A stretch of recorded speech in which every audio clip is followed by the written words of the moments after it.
আসসালামু আলাইকুম। এগিয়ে যেতে হলে জীবনে চলার পথ, এগিয়ে যাওয়ার পথ, ভালো কিছু করার পথ, পজিটিভ থাকার যে রাস্তা, সেগুলোতে পা দিতে হলে, সেগুলোকে চলতে থাকতে হলে জীবনের কিছু কুঅভ্যাস, বদঅভ্যাস বা খারাপ অভ্যাস যাকে বলি, যেগুলো আমাদেরকে আটকে রাখে, ধরে রাখে, পিছিয়ে দেয়, টেনে ধরে। অনেকে বলে না যে আমাদের দেশে সাধারণত কেউ একজন এগিয়ে যেতে চাইলে পেছন থেকে তাকে টেনে নামিয়ে দেয়া হয়। এটা এক ধরনের মানুষ যেমন করে, তেমনি নিজের কিছু খারাপ অভ্যাসও এগুলোর জন্য দায়ী। সেরকম 10টা জিনিস আপনার জীবন থেকে ডিলিট করে দেওয়ার জন্য আজকে আলোচনা করব। 10টা জিনিস আমরা জীবন থেকে এই জিনিসগুলো ডিলিট করে দেব। প্রথমেই যেটা করতে হবে সেটা হচ্ছে নো কমপ্লেন। এই অ্যাটিটিউডটা খুব গুরুত্বপূর্ণ। কোনো কমপ্লেন করা যাবে না। আপনি একজন উদ্যোক্তা, আপনি একজন লিডার, সো আপনার মধ্যে, বা আপনি একজন যেই যিনি হন, আপনি একজন ম্যানেজার হন বা আপনি একজন হিউম্যান বিং, আপনার মধ্যে কমপ্লেন অ্যাটিটিউড থাকতে হবে না। আপনার মধ্যে থাকবে সমাধানের অ্যাটিটিউড। আপনার মাথার মধ্যে যখনই কোনো একটা সমস্যা বা কোনো একটা কমপ্লেন আসবে, আপনি কারো কাছে কমপ্লেন করতে যাবেন না। আপনি সেইটার সমাধান নিজে খুঁজে বের করবেন এবং প্রয়োজনে সমাধানগুলো নিয়ে কারোর সঙ্গে আলাপ করা যেতে পারে যে আমি এরকম 2-3টা সমাধানের অপশান পেয়েছি, আপনার কাছে আর কোনো অপশান আছে কিনা। সো নো কমপ্লেন অ্যাটিটিউড, এটা হচ্ছে নাম্বার 1। নাম্বার 2 হচ্ছে তুলনা। আমরা অনেক সময় নিজের সুন্দর জীবনটাকে অশান্তিতে ভরে ফেলি, নানা রকম তুলনা করে ফেলি। ওর এটা হয়ে গেছে, আমার এটা নাই, ওর আছে, আমার কেন নাই, আমি কেন এটা হতে পারলাম না, ও কেন এত তাড়াতাড়ি এত টাকার মালিক হয়ে গেল, ও কিভাবে এতগুলো ব্যবসার মালিক হয়ে গেল, ও কিভাবে এত বড় চাকরিতে ঢুকে গেল। তুলনা, ভাই, তুলনা হয় নিজের সাথে। একটা মানুষের তুলনা কখনো আরেকজন মানুষের সাথে হইতে পারে না। প্রত্যেকটা মানুষ আলাদা, তার জন্ম আলাদা, তার বেড়ে ওঠা আলাদা, তার বড় হওয়া আলাদা, তার শিক্ষা আলাদা, তার বাবা মা আলাদা, সব কিছু আলাদা। তা আপনি কেন তার সাথে তুলনা করছেন? আপনি তুলনা করবেন নিজের সাথে, যে গতকাল থেকে আজকে আমি আরেকটু বেটার কতটা হয়েছি, গত 1 মাসে আমি আরেকটু বেটার কতটা হয়েছি, গত 6 মাস আগের আমি আর এখনকার আমির মধ্যে পরিবর্তন কতটুকু, গত 1 বছরের আমি আর এখনকার আমি কি একই?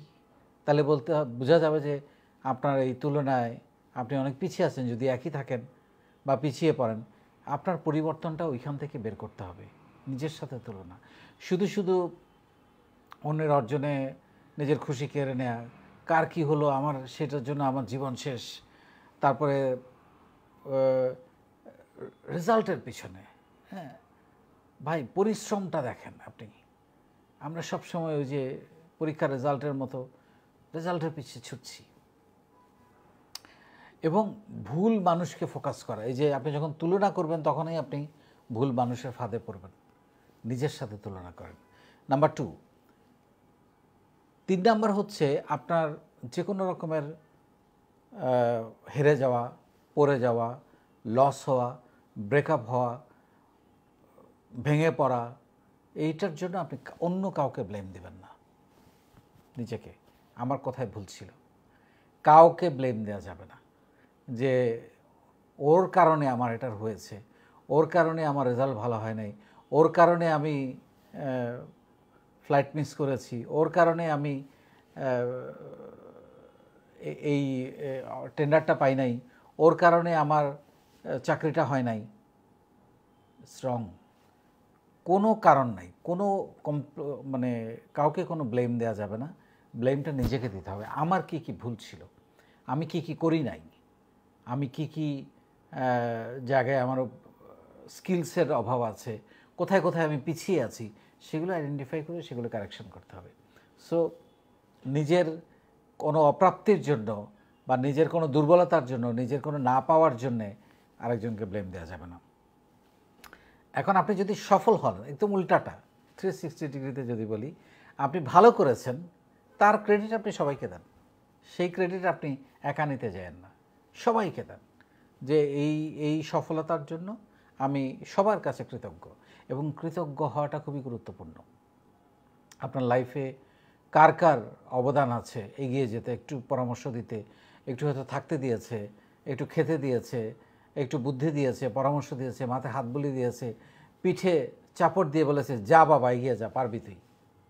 তাদের কাছে কৃতজ্ঞতা প্রকাশ করুন। সো আপনার সফলতার জন্য সবাইকে ক্রেডিট দেন, আপনার অসফলতার জন্য, বিফল হওয়ার জন্য নিজেকে দোষ দেন।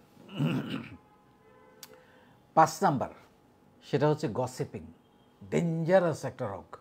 একবার এটার মধ্যে ঢুকে গেলে এখান থেকে বেরোয়া খুব কঠিন। এই কি মজা অন্যকে ছোট করা, নিচে নামানো, অন্যকে দোষ দেয়া, অন্যকে নিয়ে গসিপ করা, আনপ্রোডাক্টিভ, অপ্রয়োজনীয় লাইফ, এটার কোনো প্রয়োজন নাই।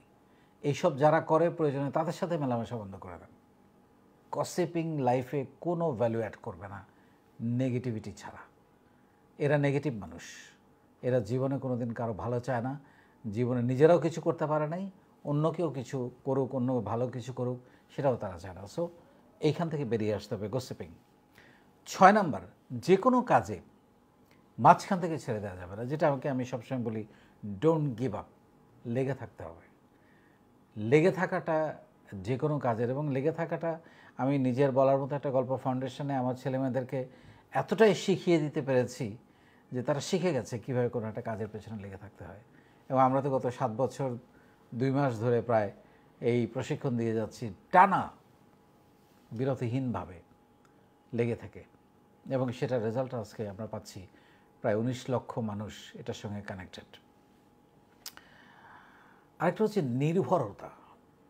এইটা হারানো যাবে না। মানে আপনাকে নির্ভর করা যায়, আপনাকে বিশ্বাস করা যায়, আপনার উপর নির্ভর করে কোনো একটা সিদ্ধান্ত নেওয়া যায়, এই বিশ্বাসযোগ্যতাটা কখনো হারাবেন না। এটা ভয়ঙ্কর।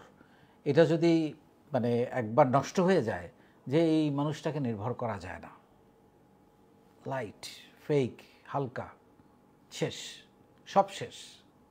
সো আপনাকে যাতে বিশ্বাস করা যায়, নির্ভর করা যায়, আপনার উপর ডিপেন্ড করা যায় যে হ্যাঁ এই লোকটাকে যদি আমি এই কথাটা বলি উনি অন্য কাউকে বলবে না, এই লোকটাকে যদি আমি এই কাজটা দিই এটা নিশ্চিতভাবে হয়ে যাবে, এরকম একটা ডিপেন্ডেবল চেহারা, ইমেজ জীবনে তৈরি করেন।